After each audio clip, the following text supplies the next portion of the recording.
নমস্কাৰ, সুপ্ৰভাত। ওম স্বাই নমো নমঃ। সদ্গুৰু সাইনাথ মহাৰাজ কি জয়।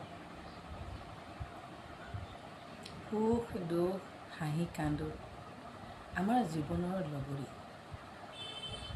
আমাৰ জন্মতেই আমি কান্দোনক লগত লৈ আহিছোঁ আৰু জন্মৰ শেষতো আমি কান্দোনকে লগত লৈ যাম, চকু পানীকে লগত লৈ যাম। এই যে মাজভাগত পাওঁ এইবিলাকেই হৈছে হাঁহি আৰু সুখ বুলি কয়, যিটো আমি অনুভৱ কৰোঁ। আমি সুখ শান্তি আমি ক'ত পাওঁ? আমি বিষয় বাসনাৰ মাজত যিবিলাক আমি কল্পনা কৰি লওঁ যে মোৰ ল'ৰা, মোৰ ছোৱালী, মোৰ এইখন সংসাৰ, এইবিলাক আমি কল্পনা কৰি লওঁ। কিন্তু আমাৰ মৃত্যুৰ পিছত আমি ক'লৈ যাম, আমি কি কৰিম, এইবিলাক আমাৰ কিবা থাকিব জানো? আমাৰতো একো সম্বন্ধ নাথাকে, আমাৰ একো নাথাকে। তেতিয়া আমি এটা শূন্য হৈ আমি বিলীন হৈ যাম পৰমাত্মাৰ লগত। কিন্তু পৰমাত্মাৰ লগত বিলীন হৈ যাবৰ বাবে আমি কৰিব লাগিব কিছুমান কাম, যিবিলাক কৰ্মই আমাক সেই জেগালৈ লৈ যাব। যেনেকৈ আমি ভগৱানৰ আৰাধনা, আমি সকলো সময়তে ভগৱানক লগত ৰাখিব লাগিব। কিন্তু বিশ্বাসে মিলয় হৰি, আমি বিশ্বাসতে ভগৱান প্ৰাপ্তি কৰিম। আমি ভগৱানৰ কোনো দেখা নাই আকাৰ আকৃতি প্ৰকৃতি, আমি ভাবি লৈছোঁ এই আমাৰ চাই বাবা। কিতাপতো পাইছোঁ, চিডিত চাই আহিছিলে, গতিকে মইতো চাই বাবাৰ ভক্ত হয়। তথাপিতো কওঁ যে হৃদয়ত এজন ভগৱানৰ মন্ত্ৰত আমি ছবি আঁকি লওঁ, সেইজনেই আমাৰ ইষ্ট দেৱতা হয়। এতিয়া কথা হ'ল, আমি এই পৃথিৱীত বাৰে বাৰে জন্ম লোৱাৰ মানে আমি দুখ কষ্টৰ সন্মুখীন হোৱা। গতিকে এই পৃথিৱীত যেতিয়া এবাৰে জন্ম ল'লোঁ আৰু এই জন্মটো পালোঁ, আমি এখন সুস্থিৰ আমাৰ শৰীৰ লৈ আমি যি শৰীৰত থাকিব লাগে সকলো আমাৰ শৰীৰত আছে। গতিকে শৰীৰ আৰু মন সুস্থ কৰি ৰাখিছে এইজন ভগৱানেই আমাক, আৰু তেওঁৰ আৰাধনা কৰাত আমি কেতিয়াও ত্ৰুটি কৰিব নালাগে।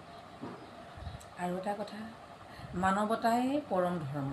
ধৰ্ম হৈছে মানৱতাই, বেলেগ একো ধৰ্ম নাই। মানৱতাই পৰম ধৰ্ম। সকলোকে সমান ভাবক, সকলোৰ লগতে সম ব্যৱহাৰ কৰক, সকলোৰ ওপৰতে বিশ্বাস ৰাখক আৰু কাকো বিশ্বাসঘাতকতা নকৰিব। জীৱনত ভগৱান নিশ্চয় আপোনাক সুখ শান্তি মিলাব। সাংসাৰিক ফালৰ পৰা সুখী বুলি ক'ব নোৱাৰোঁ, কিন্তু দুখী বুলিও নকওঁ। যিখিনি মোৰ প্ৰাপ্য, মোৰ পাবলগীয়া, সেইখিনি তেওঁ মোক দিছে আৰু দিবই, সকলোকে দিব। সেইখিনিৰ পৰা কোনেও বঞ্চিত কৰিব নোৱাৰে। সেইখিনি মই যিখিনি আগতেই মই কৰ্ম কৰি আহিছোঁ তাৰেই মই এতিয়া ফল মই পাইছোঁ, তেনেকৈ মই ভাবোঁ আৰু শাস্ত্ৰটো তেনেকৈ আছে। এতিয়া কথা হ'ল, আমি ৰাতিপুৱা গধূলি চিঞৰি বাখৰি প্ৰাৰ্থনা গাওঁ, মনটো ভাল লাগে, ঘৰখন পবিত্ৰ লাগে, সেইটো হয়। প্ৰাৰ্থনা গাব লাগে আৰু পবিত্ৰতা, ঘৰখনৰ এটা পবিত্ৰ বাতাৱৰণ ভাল হয় এইটো কাৰণে। কিন্তু প্ৰকৃত ভগৱান প্ৰাপ্তি হ'বলৈ আমি কৰিব লাগিব কি? আৰাধনা। ভগৱান প্ৰাপ্তি তেনেকৈ হ'ব মোৰ মতে দেই, মই বেলেগৰ কথা মই নাজানো, কিন্তু মোৰ মতে হৈছে নীৰৱ মুহূৰ্তত যেতিয়া আপুনি নীৰৱে বহে, আপোনাৰ হৃদয়ত যেতিয়া এজন ভগৱানক স্থাপন কৰে, দুচকু মুদি আপুনি যেতিয়া আপোনাৰ ইষ্ট দেৱতাক আৰাধনা কৰিব, তাতকৈ সুখ আৰু হয়তো জীৱনত একো নাই। এয়াই হৈছে আমাৰ মেডিটেশ্যন, আমাৰ সকলো